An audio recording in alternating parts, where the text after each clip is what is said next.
Hello and welcome to NoCB, a grand strategy podcast. I am your host, Leona Hafer, and joined today by our full fantastic panel, including, of course, Rosebud, but also including the bigger Rose. Hi, y'all. I think he just introduced me, but Rosebud pulled the headphone on my ear, so I have no clue. Including Lambert. Hello there. And including Father Loris. Hi. All right. So the bets in chat. I think you were 1-1 on that one. I almost started the show with cowabunga just to mess people up. I was gonna say like salutations, but I know my street cred would go completely like to the floor. But you know. I have so little respect for anyone who uses the word salutations. Like, I'm more just questioning the fact that you think you have street cred. Oh yeah, oh yeah. Burn. No. What Loris has is valley cred. It's very different. It's like budget street cred. He's got sheep cred. It means that you can go chase It means you can go chase your grandfather's horse if it escapes from the paddock. That's how you get valley cred. Yeah. We got I guess I would say a light to medium dusting of grand strategy news this week. We got a couple shorter dev diaries and a couple longer ones. But first off, we have another industrial culture for humankind, which is the Italians. Before I throw that up on the screen, though, I would like to say we don't have a CK3 dev diary, but CK3 does have trading cards up on Steam now, as Lambert was playing with before the stream started. Yeah. Yes. Look, right. The economy the setup for crazy. The show was about like 18 minutes of trying to figure out how to get CK3 trading cards and like 2 minutes of me like frantically trying to get everybody to get Audacity running. But usually I'm like the one that's running way behind, so I can't really look, all I'm saying is the economy for these trading cards is all kinds of whack, because if you think that the profit is worth 10 cents, that's just mental. It's worth 9 cents and I will go not 1 cent higher. Yes, Lambert is very aggressively haggling over 1 cent for CK3 trading cards at the moment. Which, you know, based on what I know of like the Northern England and the English Midlands, that sounds about right. I can imagine Lambert in a little Middlesbrough market arguing over like 2 pence cut on a grape, you know, like.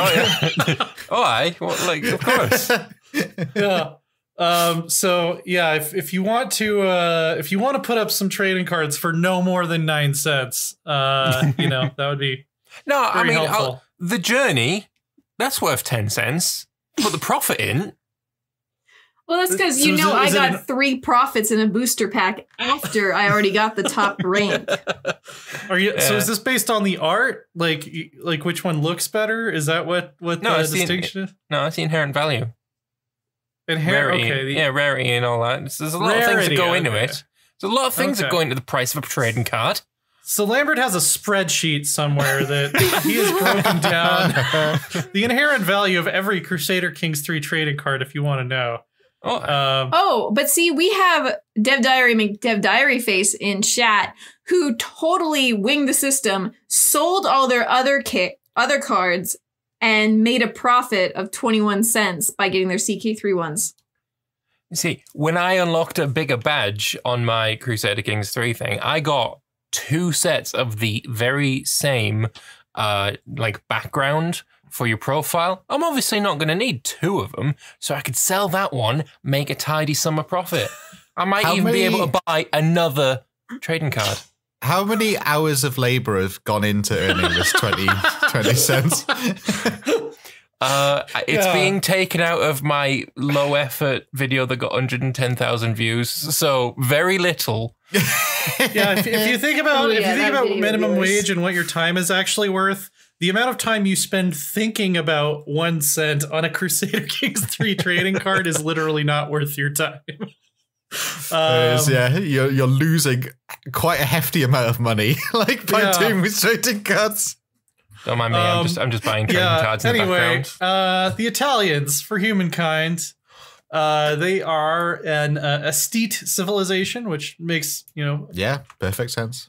Perfect sense, especially for Renaissance Italy, but also for kind of early modern Italy. They get mountain soldiers, and they get some kind of a theater district, which it mentions during this era they were often adapting operas to support patriotic views. That's basically Wagner's entire career.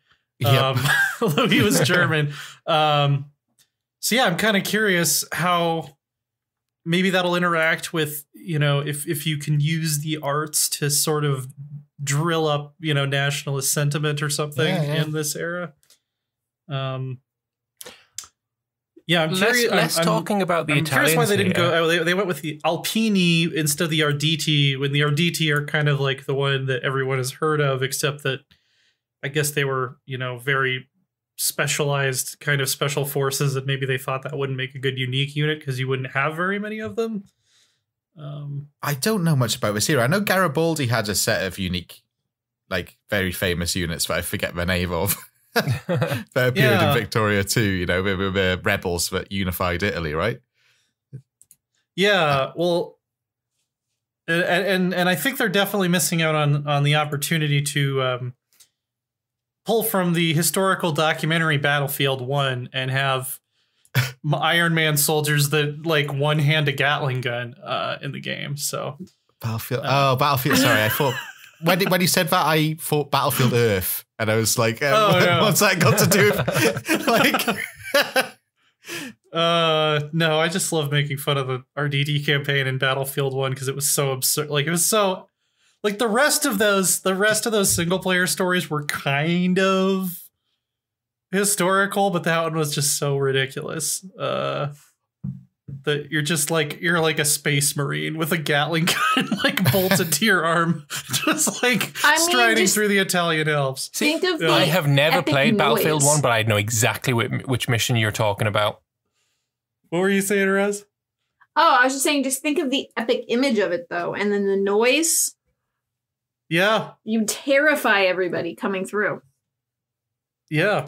Speaking of a noise, though, what I'm most interested about the Italians, never mind the unit and the unique abilities or whatever, I hope the soundtrack is as, silly as Italian music was at the time.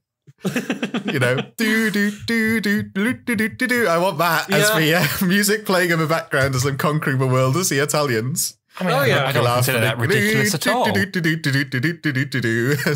you conquer the world.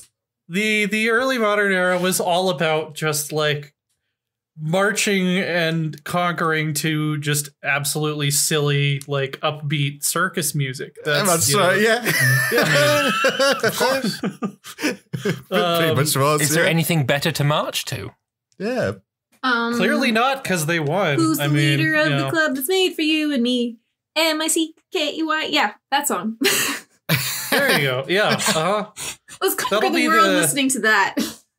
That'll be the U.S. industrial unique unit is the Mickey Mouse Club. Hollywood. Yeah. You conquer through culture. Well, you see this guy right here. This guy with this gun right here. Oh yeah. This Alpini infantryman. Looking proper dapper. Let's go ahead and take a look at what his great grandfather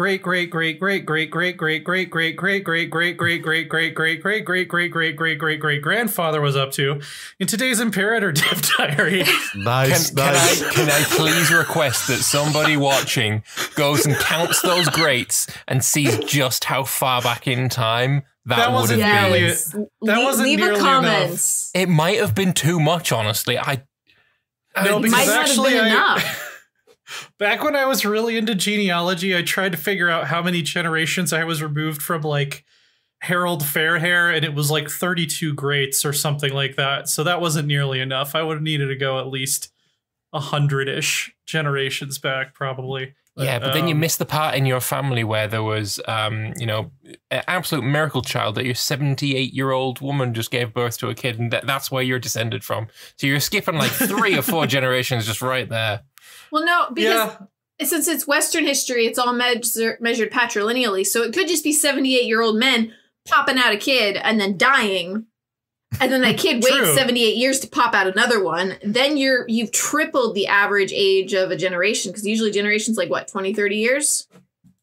Yeah. That's a bloody good point.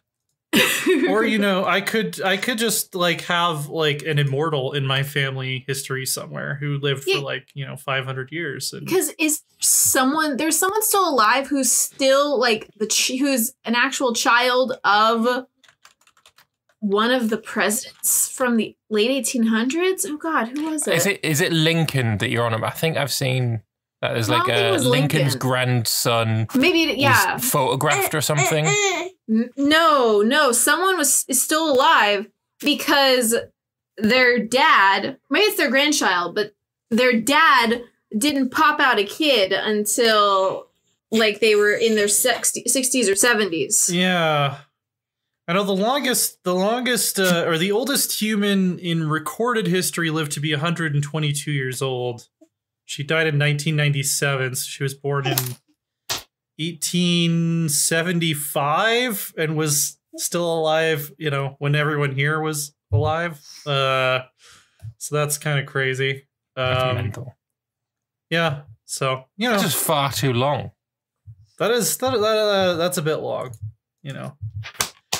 Anyway, this Imperator Dev Diary is packed. We already discussed it on the Discord like for a long time, and then we're like, we should probably save this for the podcast. Yeah. But yeah, Lambert, you wanted to run us through the basics real quick? Well, basically, as you can see from the image on screen, the current system of technology and inventions is being thrown out and being replaced with a bit of a tech tree, which is interesting. It's like, it's a merger of a kind of EU4 style tech system where you're just running through the numbers, because you're still going to have that, your military level and such. But then it's also adding like a civ level kind of invention system, or like what civ would have as their technology. So if you don't want to take logistics bureau and you want to just go through like property tax instead, then you can, and it's pretty interesting. I'm looking forward to getting my hands on it. I can see some issues with it potentially, but it looks like spaghetti. It does. I don't think the UI and the art and such is quite finished yet. Yeah. I hope not, because it looks like spaghetti to me. It doesn't look amazing right now. No, it does. It doesn't match the new UI. Mm-hmm. Yeah, I assume it's going to go in line with the rest of the UI. I think it'd be silly to introduce something that has quite a bland UI when they are making the rest of the UI so beautiful. The comparison. Yeah, for sure. Yeah, I mean, like, ideally, I know this would increase the art budget a lot, but I'd love for it to be like Stellaris, where every single invention has like a little picture next to it or something. Well, as they're all trees, wouldn't it be a bit like the Hearts of Iron focus trace? Give me some unique art for property tax. Why not? Yeah, or something like that. Hoi 4 style. Or even if they did something where it's like a sort of a background picture that's different for each one. Like if they were on a budget. Yeah. And, have it be kind of... So you remember how humankind, when you pick tech, it would go from being gray. Once you've actually researched tech, it would become bright and colorful. Mm-hmm. So what if it was a grayed out picture, sort of, and then as you move down the tree, it slowly became more colorful. You don't have to research everything on each line, but every time you move down a level, another layer of the image becomes colorful. Sort of a fade. I can see that being interesting. Yeah. Yeah, that would be cool. Yeah, I mean, overall, I'm pretty pleased with this. I didn't like the old invention system at all. I actually I just don't like the tech system in Imperator in general. It feels like very old Paradox, and I feel like they've come a long way since then. This is obviously better. The issue that I still have with it, which is also the issue that I have with Imperator in general, my number one issue, number two issue at this point, is it's very Mediterranean centric. Like, if I'm some like tribe up in, the Baltic Tibet. or something, or Tibet, yeah, like I'm probably not going to be researching Pythagorean mathematics. Like, this is something where I would love to see eventually, when we do get flavor for the rest of the world, hopefully, maybe someday, that maybe every tribes or different regions would have different tech trees.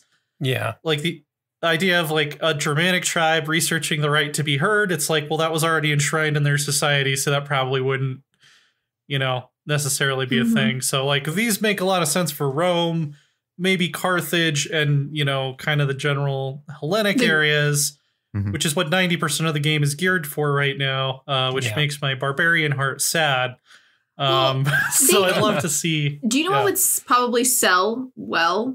If they did a DLC that was like Rise of the Vikings and focused on the tribes. Definitely don't think that would be the name of it, though. Yeah, it could be the name of it, but something that sort of inspired that, or made people think of the Old Gods expansion for CK2. I could see it being called The Great Migration. Yeah, well, I think like Total War Attila did one that was called Viking Forefathers, because we're like 1,000 years removed from like the first time you ever see the word Viking. But part of what's necessary to bring Imperator into or back into the good graces of a lot of people would be something catchy, something that would be different and noticeably different and make them go, oh, yeah, I picked up Imperator. I didn't like it. I returned it. But, this looks really cool. Maybe I'll go grab it again. Maybe I'll get the Game Pass, Xbox Game Pass, and check it out. It's no longer on there. Yeah, I would maybe call it, like Führer Teutonicus or something like that. But yeah, that's the expansion I want most. Well, the two expansions I want most are Flesh Out Gaul and Flesh Out the Migratory Tribes. I'd name the DLC, rebuy our fucking game, we fixed it now. That's what I'd sell it as. If they did something like that with a bunch of memes, made fun. If we get what is it, 100,000 people playing this consistently, we'll make Vicky 3 or something that's impossible. But people would still try for the memes. Just manipulative DLC titles. Yeah, I'm into it. Yeah, when are we going to get as long as the content DLC behind titles? the manipulative DLCs is still good content. Right, yeah. We need like an arms race of like YouTube thumbnails and YouTube titles for DLCs. Here we go. The barbarian, like for the expansion that buffs up tribes, call it Sunset Invasion because they're coming from the sunset down into invade Rome. There you go. Yeah. I mean, no. Well, no. Well, the other thing I mentioned when we discussed this briefly on Discord is I would love to see them introduce something like CK3 has with cultural exposure, where like if you are next to a culture that has an invention that you don't have, maybe you have a chance of unlocking that invention, or you can buy it from them. Probably more nations. I mean, we kind of see that in EU4 with the Native American tribes when they get close to colonies. I mean, it's just neighbor bonus as well. Yeah, neighbor bonus and institution spread, like that kind of stuff was happening all the time. It was not all of these like self-contained nations that all had like these completely insulated. Well, even Civ, Civ does that. If with Civ 5 and Civ 6, I don't remember about earlier versions, but if your tech has already been researched by others, you get a discount on it. And then you can do things with the nation, whatever. Yeah. That makes it a lot cheaper. of mods that added that to 4. It was quite a popular feature on modded Civilization. Oh, then that's probably why they put it in Civ 5 and Civ 6. Yeah, while also removing the modding features. Yeah, I like the idea that being first to something gives you a benefit, but then it also helps everyone around you catch up. I think that that's always a good mechanic. Unless you're, running a totalitarian North Korea style state, what you discover is not going to stay entirely in your nation. Mm-hmm. Yeah.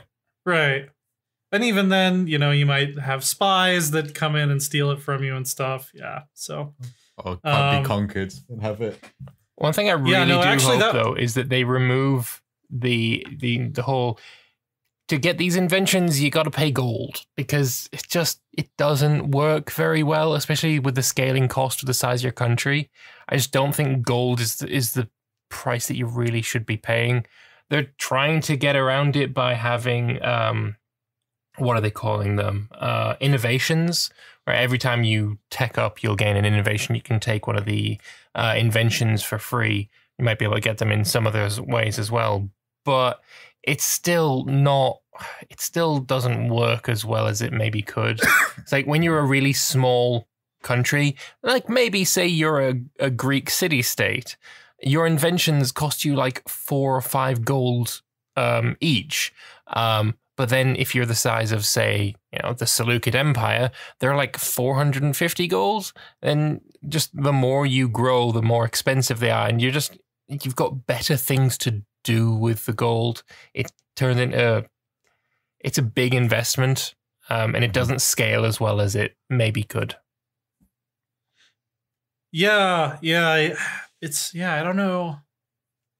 I don't know how I would handle that. Because I feel like they would have to rebalance the gold economy completely if they made it so that inventions don't cost gold.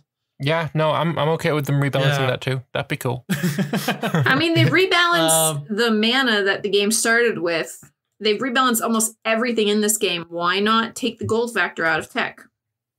That's true. They have redone like everything else so far. Maybe you could fund tech. So like if you have an extra 100 ducats lying around, you could say, I'm dropping this on military tech, and you get a speed boost on it for a while.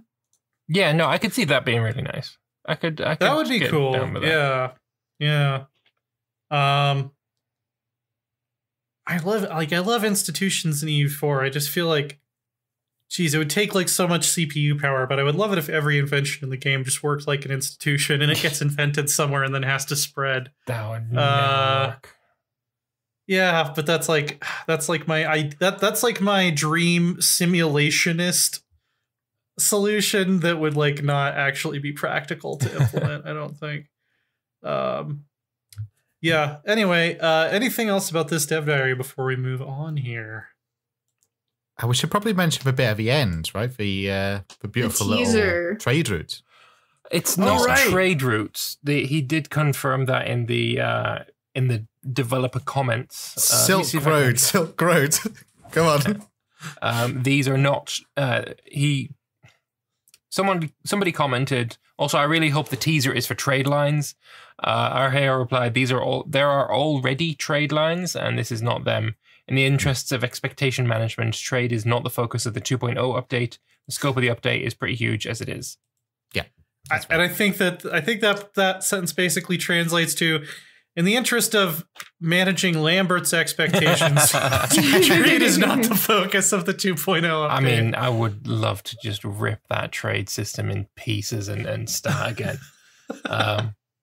But so what do you think these are? Roads, maybe? I don't think it's roads.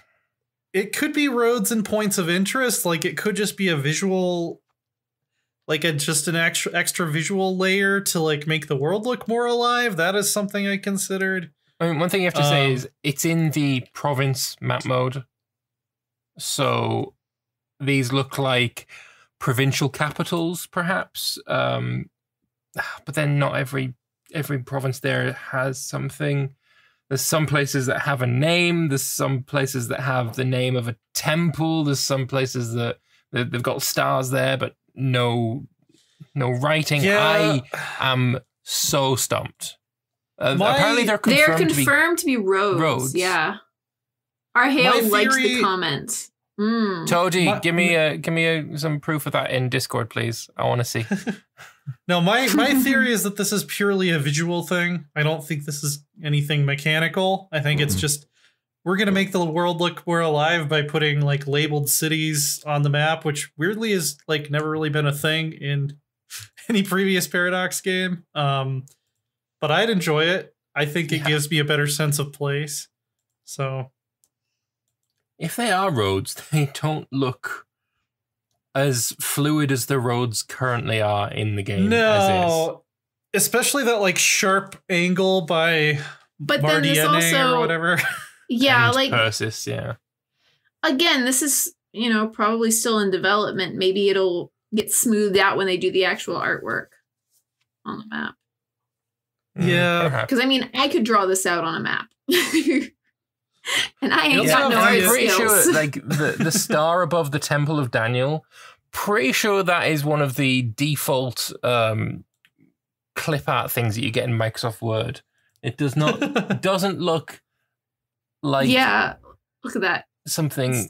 Yeah, it's a bit weird.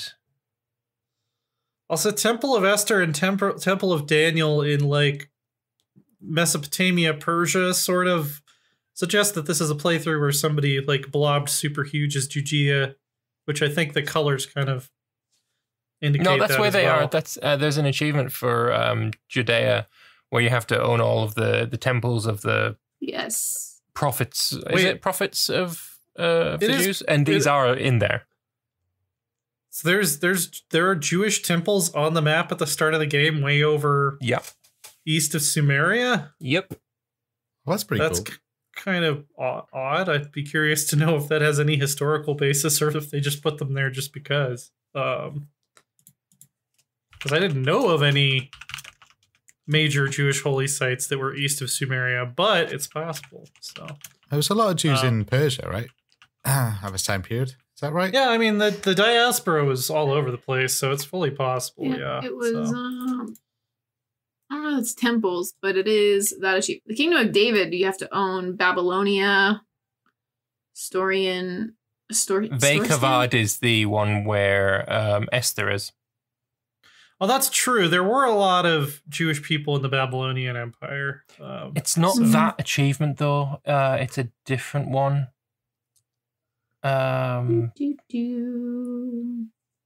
It's Agame Eden. The Garden of Eden was speculated to be based on, like the place, but the land between the Tigris and the Euphrates is one of the places that they think that might have been referring to. Oh, it wasn't real then. I mean, we don't know. Oh, there you go. Holy Pilgrim, as a Jewish country, own and control original Jewish holy sites. Ekampata, Oros Korthib, these places. I'm butchering all of them except Jerusalem. Val says it's in Jackson County, Missouri. Susa is the one in Susian. That's the Temple of Daniel. There's no way that the Garden of Eden was anywhere in the state of Missouri. I can guarantee you that. Yeah, as someone that was born in Missouri, So this achievement was added later, wasn't it, Lambert? It wasn't there at the beginning. Like it must have been, yeah. Yeah, because I did a Judea run where I conquered all that stuff. Yeah. I mean, so far, Marius is looking like a pretty good update. I'm waiting for the war things. Right. What is the war part of the Winter of War? That's what I want to know. But yeah, that's gonna be gonna be the big meaty bit. That's right. I'm hoping that's gonna be next week. And then sink them teeth in. Oof. I want it. I want it so bad. Well, while we wait to sink our teeth into that, we can take a little bite, just a little bit, as a treat of EU4 here. Krugi was actually sick this week, so Johan did a very small dev diary on changes that are coming to favors and a preview of a new event. So basically, you're going to be able to curry favor actively with AI countries now. I don't wait in a lot on your EU4, on the EU4 talks, just because I don't have as many hours in it. But my God, why wasn't that a thing in there already? Yeah, like I don't think anybody, like most of the people I know, I don't think actually knew how favors were generated. It's just like I'm gonna go check every 10 years or something to see if I can upgrade my trust. Like I guess it was based on relative military strength, but I mean I never had any idea how it worked. So the fact that you can actually actively influence that now is great. The only people who ever cared about favors are people who were playing Byzantium before and after Cossacks, because before it, you could call in Hungary, you could call in Poland against the Ottomans from like day one. Whereas after it, you couldn't because of the whole favors system. So that's when people started getting really pissy about favors being a thing. Kind of unjustifiably, in my opinion, because, I mean, why would they fucking help you? Let's be fair. So, I mean... See, yeah, go for it. I kind of feel like this is a bit of a button that's going to be useful, like, for 5% of your game, and then you're going to forget all about it. In 20 years after the start of the game, you're going to completely forget that this thing exists. You're never going to need it. It's just... Well, I can see where it becomes very useful. Let's say you're playing a smaller nation like Genoa and you ally France, and you try to help them in their wars. You just need more favors, or you need favors now. You can actually spend a diplomat and garner favors to go drag the big blue blob in to help you conquer Italy. You still gain favors from being allied, though. It's just you get them a bit faster, I guess. Yes, you get them faster, which can make a difference in my playthroughs, I mean, at least. The main reason I use favors is to cement alliances. Like, I don't want my allies betraying me, so I'm like, okay, I'm going to get this alliance, then I want to get trust up to 100 as quickly as possible, because if you're at 100 trust, you will almost never be backstabbed. At 50 trust, you never know. That's very true as well. Yeah, so I'm going to love the fact that I can get that trust up to 100 faster. I mean, the way I play E4 is, you know, I'm not really a map painter necessarily, so like being able to call France in early, that's cool. Not having France break my alliance and then having, you know, Austria declare war on me, that's the real incentive of this for me. The way that the AI usually backstabs me is not helping me when I'm attacked by a coalition. And that generally happens because they're massively in debt, and I don't think that's going to change until the AI is taught how to use mercenaries correctly. Right now, they're not very good at it, and the AI tends to be in massive amounts of debt pretty much persistently. I'm not a big fan of AI allies. They don't do anything good. They're just bad. Yeah. Unfortunately, they're like necessary if you're starting out as a normal country, at least until you get big enough to protect yourself. I think this is also kind of a low-key buff to diplomatic ideas, because there's an extra thing you need to spend tie up a diplomat with now. So having an extra diplomat is going to be somewhat more powerful. I haven't played a lot of single player on this patch, actually. We have a running multiplayer game, but I haven't really played much single player. As far as like AI being in debt all the time and stuff, I haven't really seen how that plays out. One thing I could see this being used for is the ability to butter another nation up before you request an alliance. Because the screenshot there has Castile currying favors with Aragon, who he's not allied to. So maybe you're going to be able to... Maybe they'll be more amenable to an alliance if you've got a lot of favors with them. That could be a way to do it. Yeah, or, if you could spend favors in negotiations somehow, that would be cool. I'd like that. And then we got to see a preview of one of the new events that you can get if you have the Horde idea group, not the Horde technology, but the Horde idea group, which is replacing plutocratic and aristocratic for Horde nations. It's just a timed modifier. Cool. Like pretty standard EU4 event. Nothing too crazy going on here.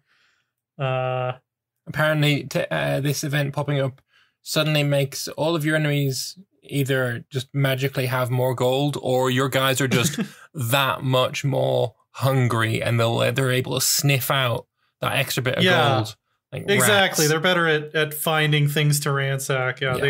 They you get Antiques Roadshow comes around to appraise all of the loot that you brought back from Baghdad or whatever, and well, Antiques Roadshow does love a bit of Ming vase, and the hordes are gonna be wrecking Ming quite a frequently amount. Yeah, there you go. Yeah, I can see it. I can't wait for David Dickerson to lead the Mongol hordes to victory. Why did I know that you would know who the fuck does Antiques Roadshow of all of us? Like, it had to be you. I love Antique Roadshow. It's amazing. So does my mum. Oh, great. It's the best daytime television available. I like it's shows almost as good as Bargain Hunt. I don't know if you've got Bargain Hunt over in America. Basically, they spend like 2 days looking for antiques to sell at auction, and then maybe make like £2 profit from the antiques that they're selling. It's amazing. Wow. It's like, well, here's £5. You can spend that on antiques, and they come back. So I made £7 back. It's like, well done. See, what I love, the segments I love on Antiques Roadshow is where like some like guy in like a really nice suit with like a magnifying glass or something has to talk about a Pokemon card. I just like to hear him say the word Charizard and have to explain like in this very kind of posh accent why this Pokemon card is so valuable. Those are always fun. Bringing out like an antique Furby, like exactly. Is that old enough to be antique by now? Really? I don't know. It will be soon, We're all I antiques, reckon. Lambert. You just gotta accept it. Yeah. Yeah. What about those little beanbag toys that are really popular? Remember those? The Beanie Babies. Beanie Babies, yeah. Remember, I have an emote that has one of them. Glitter paws. There are songs that were on the radio, or there's songs that were new when I was in middle school that are now playing on classic rock stations. So it's kind of depressing. Marches on. I still think that there should be like at least a 20 to 25 year rule that you can't call something classic rock until at least 20 years after it was originally released. But there you go. Yeah. At some point in our lives, we're going to hear like My Chemical Romance airing on Classic FM. That's going to happen. Oh no! Like it's already starting to happen. It's already starting to happen. Oh no! Oh no! I mean, 20 years ago was what? Oh yeah, 2000. Fuck. Never mind. So what was coming out in 2000? Like in the rock scene? Oh, what did Metallica release in 2000? They probably did. That's a pretty good guess. Let's see. All right, we're officially in tangent territory. Let's see. Top songs of 2000. I don't know. That was my last year of middle school. Oh, Bye Bye Bye by NSYNC. We're still in the boy band era at that point. Oh, yeah. Real Slim Shady was 2000. The Memory Remains was 1997.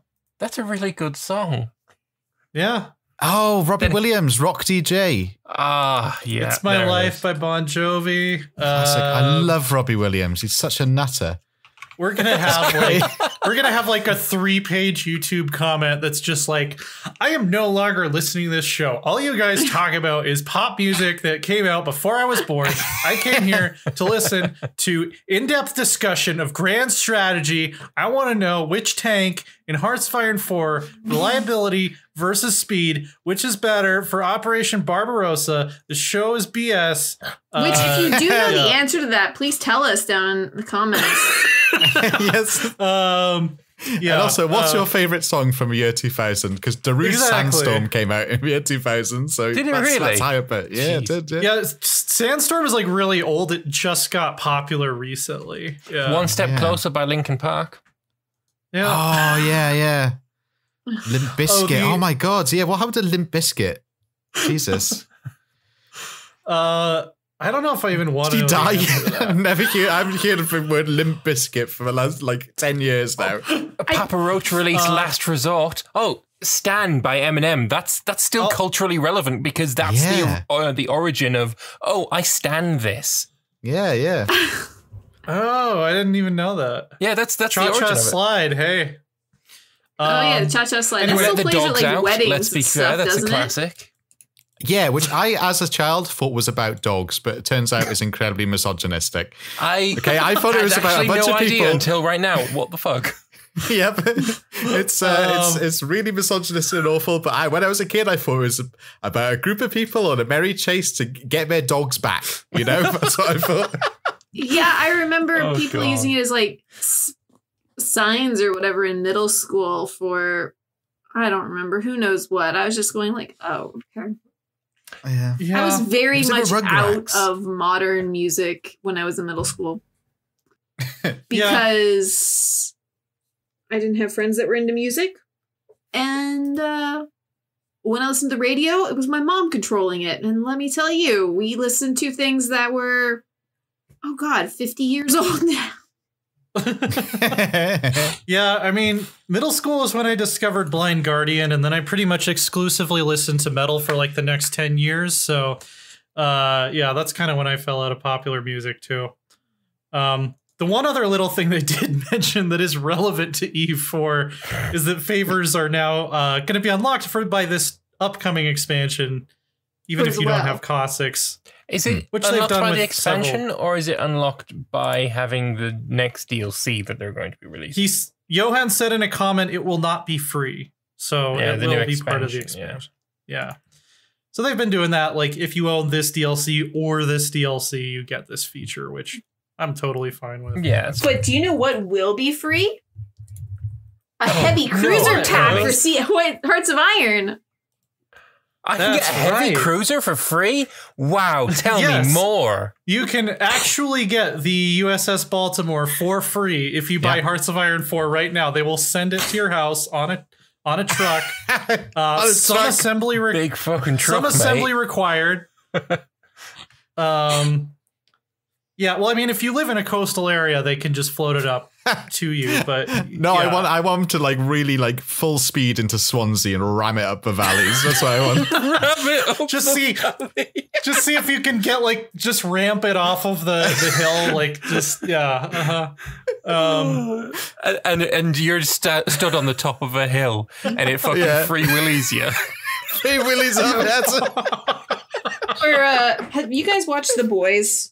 The newest season. I love The Boys. Oh, and I know what you're on about. Yeah, so good. Yeah, the whale scene in what was it, episode 6 or something? Oh, that's all I'm saying, because the last episode of it just aired last Friday, so people, I think it's still not safe to say spoilers. It's not polite.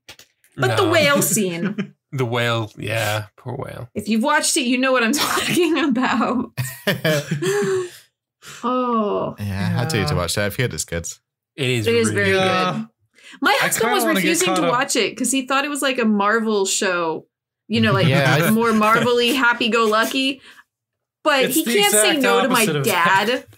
And my dad had him sit down and watch the first episode with him while my stepmom and I ran out and got something for the baby. So then he proceeded to binge it all weekend. It was second season. Let's binge that in 2 days. Well, I set out at the start, I was either going to watch Boys or The Umbrella Academy, and then I ended up watching none of them. So that's what I ended up doing. It's really good too. I am very interested in the premise of The Boys, but I watched the first trailer for it, and I don't know if I could do it. I don't know. Is that the one where the girlfriend explodes? I'm kind of a sissy about ultra realistic gore. Believe it or not, I might not come across that way, but that trailer bugged me and I had nightmares about it. So I don't know if I can. Don't then. My wife is sort of similar on that front. Yeah, no. Yeah. Me, meanwhile, I love that shit. It's great. Yeah, maybe I'll watch a version of it that it tells you when to skip the really hardcore gore stuff, but anyway, Hearts of Iron 4. Unfortunately, we got, patch No, go on.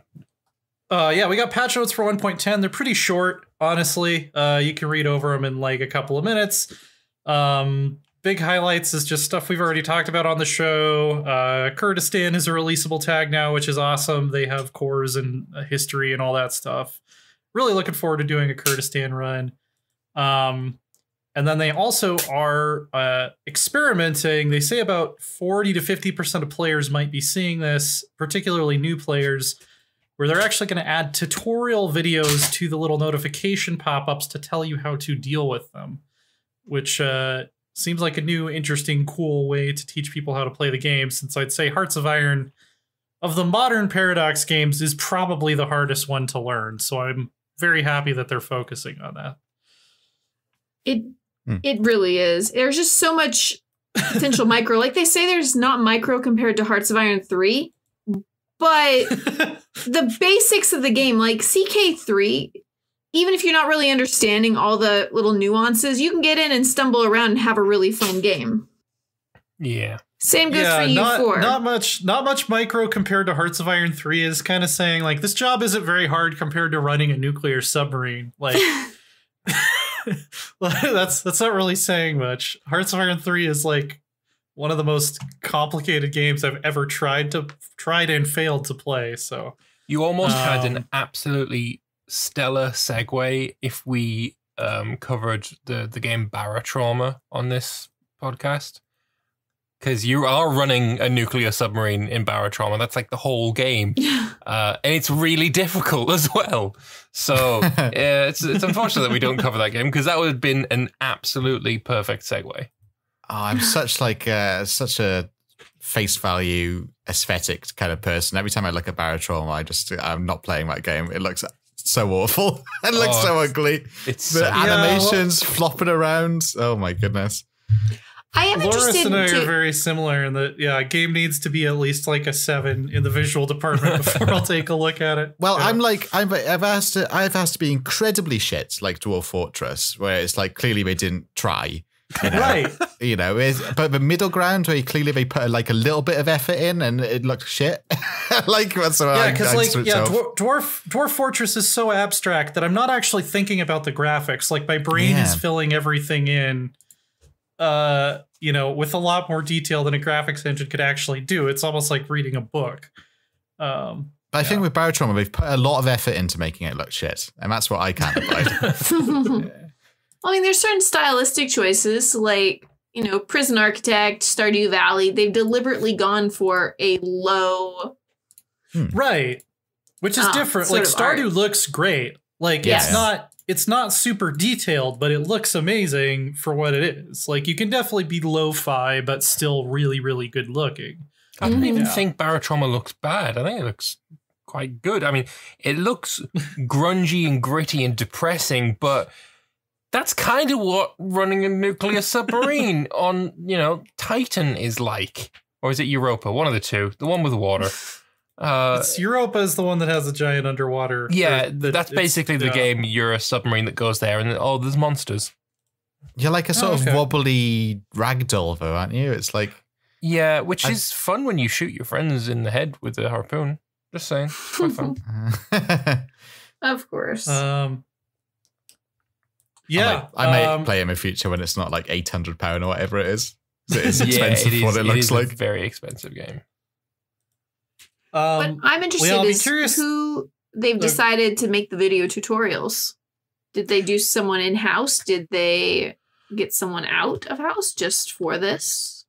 I mean, if you're going to do a fleet one, then you're going to have to go to Mordred. Yeah, I think Mordred's got the best video, like hands down. Yeah, I learned everything I knew about Navy, and I absolutely love the naval game now. And it's all thanks to Mordred. Big shout out. I need to watch that because I still don't understand how navies work. Really, I watched his entire tutorial series, and still I don't fucking clue how to play the game. I just know that I send my fleet out on a mission, and then it says you're going to run out of oil in 14 minutes, and then I put them back in port. I honestly think that Victoria 2 is easier to learn just picking it up and diving in without watching videos than Hearts of Iron 4 is while watching videos. Yeah, Victoria 2 is easier to get into. I wouldn't argue that. Yeah, I think so. I think because like Hearts of Iron, it requires prior knowledge about military stuff, right? Which I certainly don't have. Military history is not something that interests me a huge amount. Yeah, so, I don't know what actual beats look like, to be honest. So they say they're targeting new players, and it's kind of an A/B test thing. So with my number of hours in Hearts of Iron 4, I probably won't see this. But if any of you guys boot it up and get to see the videos, or if anybody in chat right now boots it up and gets to see the videos, I'm very curious to take a look at them. Maybe I can just yell at someone at Paradox to send them to me. But I mean, Steam says I've got 225 hours played in the game. I don't feel like that's true, but apparently it is. I'm going to interrupt our lovely Paradox discussion to mention Baldur's Gate 3, which came out in early access. Yeah. And apparently has an update. And Radis Norvegicus in my Discord just shared this. More than a year to update. What? Oh no. Let me have a look for me. Time remaining blank. Okay. That's they're adding all of the planes. They're downloading all of the planes onto your computer directly, uncompressed, with 4K HD textures. Yeah. Just to talk about Baldur's Gate for a bit. Have you all been playing it? I know you have, Leanna. Has everyone else? Yeah, my early access review is up on IGN right now. So I've been waiting until the final release, and then I got to play it multiplayer. Because I've heard multiplayer is really janky, and I have no interest in playing that single player at all. I mean, single player is really janky too, so that is doesn't really matter. Jumping over a gap that you can run around, but you really don't want to because you'll die, is the jankiest shit I've ever experienced. Like, just... Yeah, you have to ungroup everybody so they don't run down and around the stairs. Yeah. And having everybody have to jump one by one, and there's no space because there's somebody already stood in that place, so you got to move them around a bit. Just please. Just if I jump over, the rest do it too, please. You need more APM than StarCraft 2 to play this game. Wow, okay. No, it's really good, but I recommend waiting. Like, if you're not going to wait for the full release, at least wait for a few more patches. So, but I still love it so much. So it's worse off than Bannerlord was in early access. I never really had problems with Bannerlord. I didn't really encounter that many bugs. I think after the first patch, certainly. I think on release, there was a lot of crashes. For me, anyway. But then afterwards, it was fine after the first patch. And the patch came in, 3 days after launch? Brilliant. Yeah, and it depends on how you play, too. Like, there are certain play styles in Baldur's Gate 3 where you will run into more bugs than others. Like, if you're actively trying to break the game, not in terms of, like, I'm actively trying to test and see if there's bugs, but, like, if you're actively trying to, like, push the systems to their limits, you're going to run into a lot more bugs than someone who's just, like, I run forward with my whole party and then cast Fireball. Like, yeah. So, how big? Do you know how big the room is? I said I cast Fireball. It's good. Listen, though. It's really the response. As somebody who commonly plays casters in tabletop role-playing games, it is the responsibility of everyone else in the party to make sure that they're not standing next to the monster when I cast Fireball. It is not my responsibility to make sure they don't get caught in the AoE. They should know better by now. So, yeah. Anyway. Wow. I don't think I want to be in your party. Yeah, no, terrifying. Me neither. Listen, you lost one eyebrow. You have another one. You don't need to. That's why you have two. Yeah, exactly. Your justification if you were to hit my character would be, I didn't see them there because I'm playing a Wood Elf Rogue in my D&D campaign right now, which is the same. I made the same character in Baldur's Gate, like they're named the same thing and everything. and it's really quite uncanny how well everything lines up. All the stats are the same, which means they have the exact same health, they have the same abilities. Although my character in Baldur's Gate has 2 bonus actions, and I don't know where the fuck he's getting that second one from, but I'm going to be talking to my DM and seeing if I can snag that too. I think there's actually a bug with bonus actions, so that might not be part of the system. Damn it. It might be, yeah. It's just a bug. I don't have a good transition, but we also got a Stellaris dev diary that's very interesting. They finally revealed the new origin for the Necroids, which is it's a really interesting way of doing a stratified society, because I guess the idea is that you have subservient species and then they ascend to become the primary species through either some sort of parasite or, like, I guess you could roleplay it as like you're building Frankenstein creatures and then putting a brainworm in them or something like that. The perfect segue was right there. It's seramorphosis. I know. It's the mind flayers. It was right there and I missed it somehow. Oh. Well, isn't that kind of XCOM-y? Because in XCOM, that's why they're trying to harvest humans, is because they see us as being a potential, like, perfect part of their species. They don't know much about humanity then, do they? Well, so it's like the actual necrophages themselves have super long lifespans, and they generate more resources as specialists or as rulers, but they generate less as workers, and they have very, very slow pop growth speed. So you basically need to keep a population of thralls around at all times, and then certain of them will become necrophytes, which every 10 years will be transformed into the primary species. So it's like, it's very involved. Yeah, like, it's seems interesting. Like yeah, for sure. Yeah. And I'm totally going to roleplay as a species of illithids, because of course. Yeah, you could totally do that.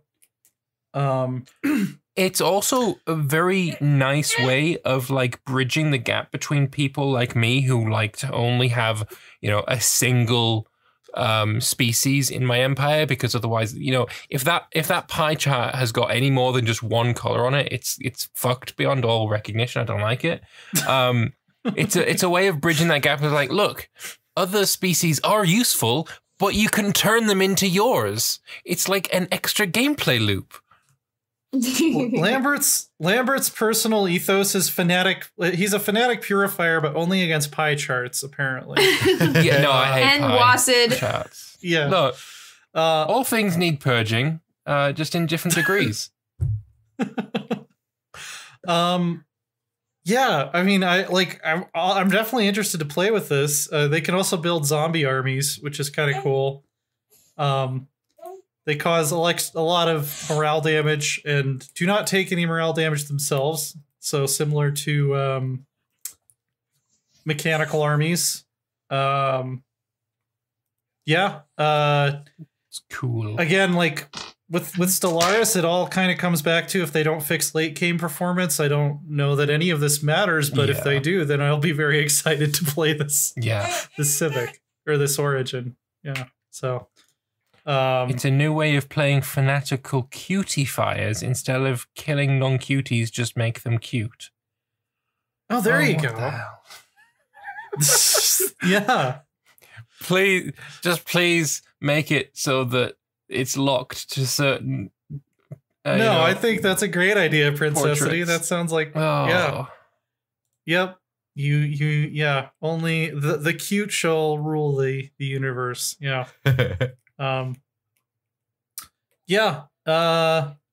Well, I think that's about all the news we had for this week. Rose, what have you been up to lately, and where can people find your stuff?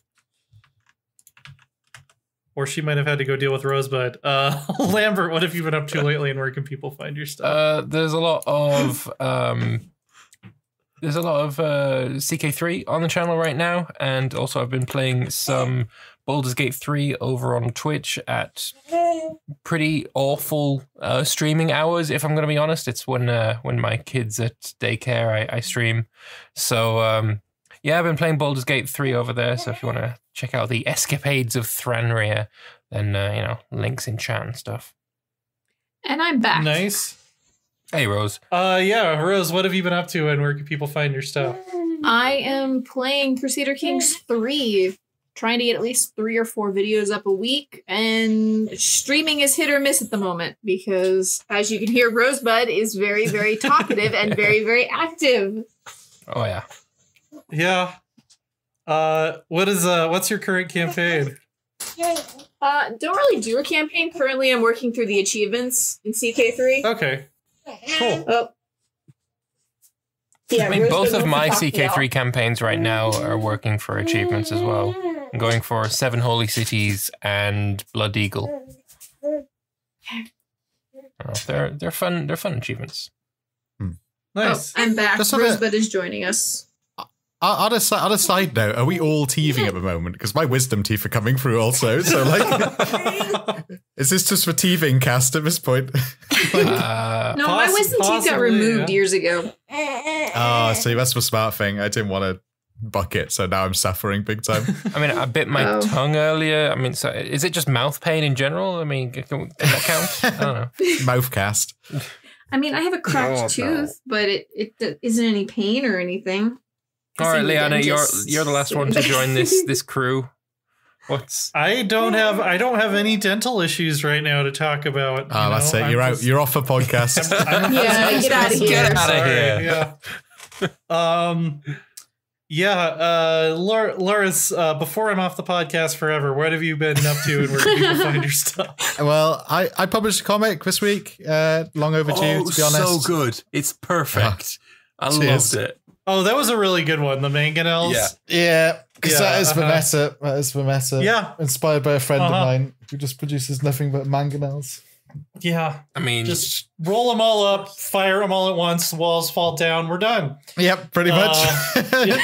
I mean, roaming around Europe with like 1 million mangonels, just everything's melting in your paths. It's like having a 20 stack of Hellblaster volley guns or the Hellstorm rocket batteries in Total War.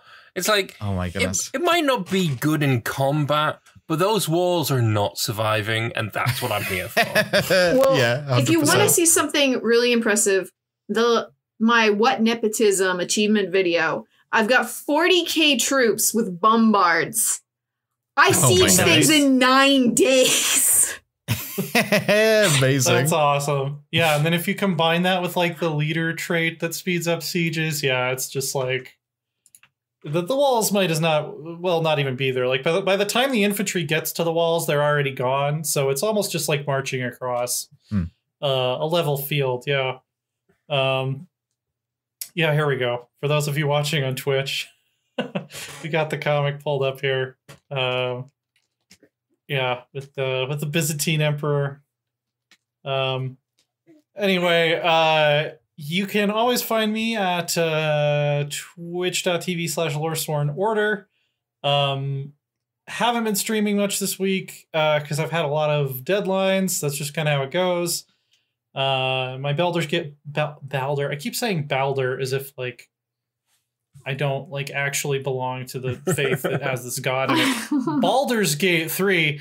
Early access reviews up on IGN. I have another review of a spooky game that a lot of people are excited about that should be going up sometime next week. You could probably guess which one it is, but I'm not allowed to say. I had to have lots of tabs open of cute animal pictures, so when I got too stressed out, I could go look at those for a little bit.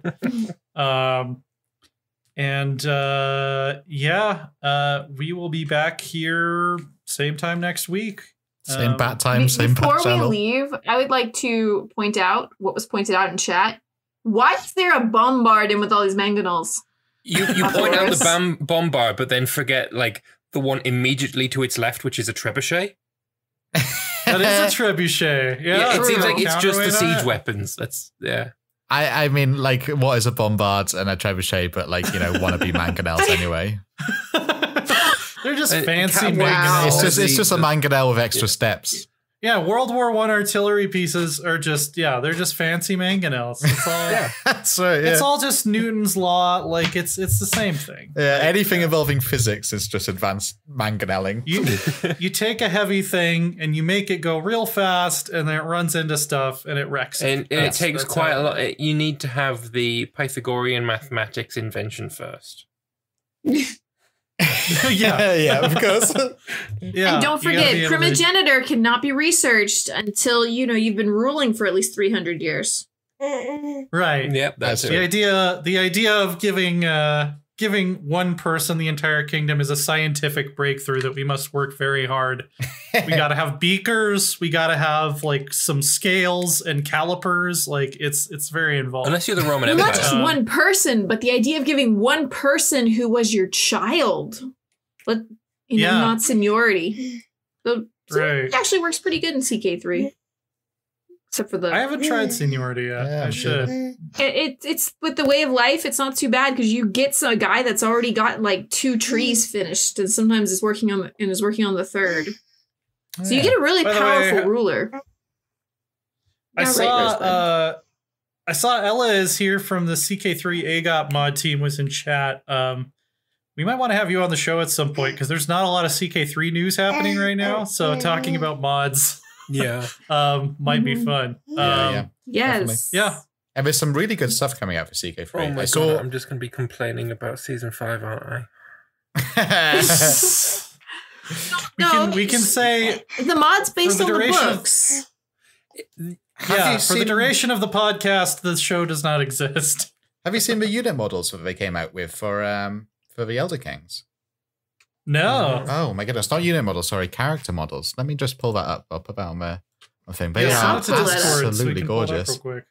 And also, Commander Faceless is asking, when is the dwarf toss? When Dwarf Fortress releases on Steam. Oh yes, 100%. When that releases on Steam, it's gonna be a Dwarf Fortress based webcomic. Actually. Oh yeah, 100%. I'm looking forward to that. You could. That'd be funny if you could make a commander trait in CK3 that only dwarfs could get called Toss Me that just makes their armies siege faster. Because you just toss the dwarf over the walls and then he opens the gate. That'd be cool. You're going to have to toss me.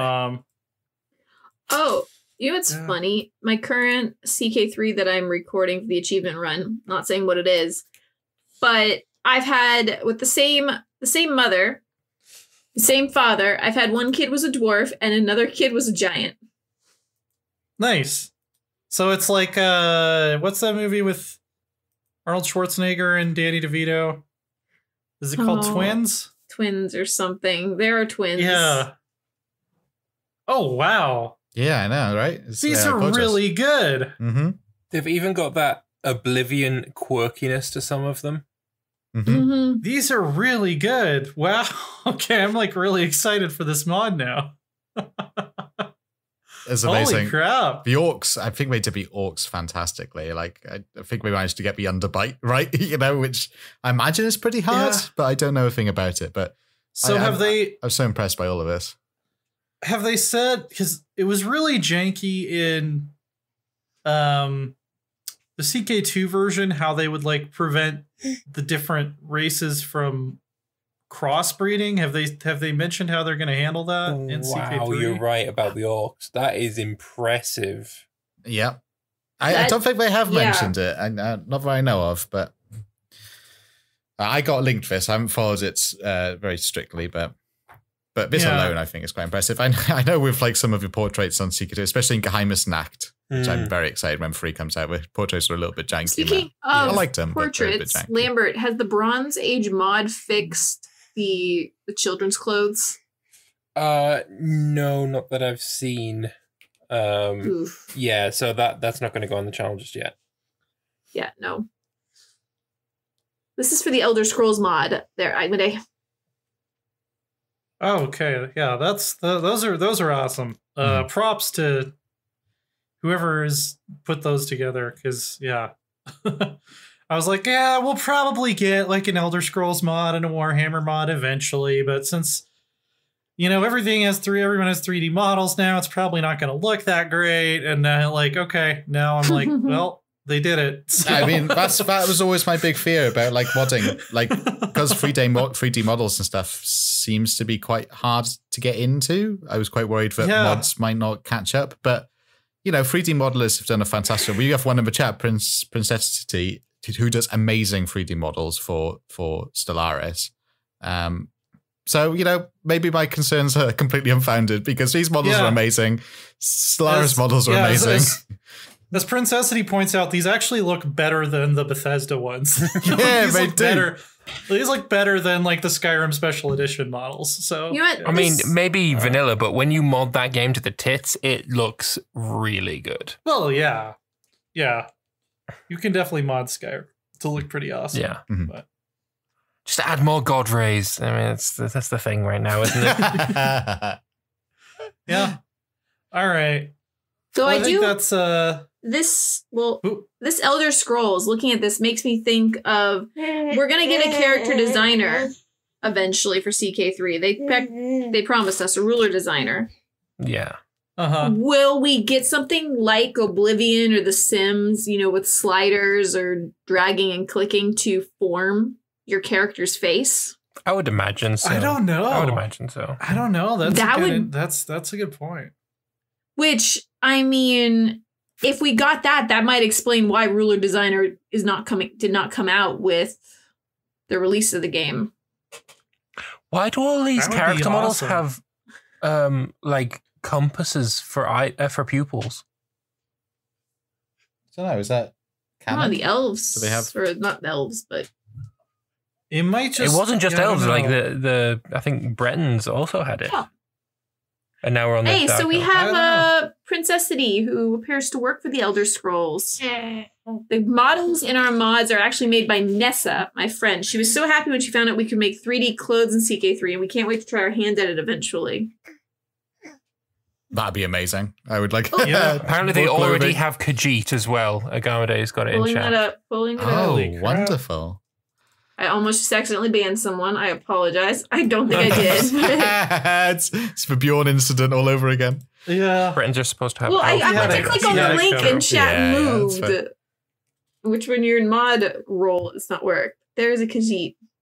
Oh my goodness. I can't wait for the Khajiit children. I don't know if you ever played like CK2's Elder Kings and saw the Khajiit children, little kittens. They're adorable. Oh yeah, because they actually look like cats when they're little, right? Yeah. Oh, so Princess, what do you work on? Not Elder Scrolls. She's on a Game of Thrones. Game of Thrones also, like with Ella. Okay. Yeah. No, exciting stuff. I can't wait to see what White Wolves and stuff look like. Stellaris. Stellaris. There was somebody in chat earlier who was from the Ella. Game of Thrones. Ella is Game of Thrones. Sorry, I mixed you guys up. I apologize. I thought you just switched projects. Lambert, are you to be trying to honest? say all women are the same? Look, I mean, I've just got no comeback on that, have I? There's no getting out of that, I'm afraid. All right. Hand me a shovel. Show's canceled. We're all canceled. We'll see you guys next week. I won't, apparently. Canceled. Yeah. Liana's getting kicked out of a podcast for not having teething problems. Lambert's for being a rampant misogynist. I think I've got worse in my YouTube comments, but Oh man.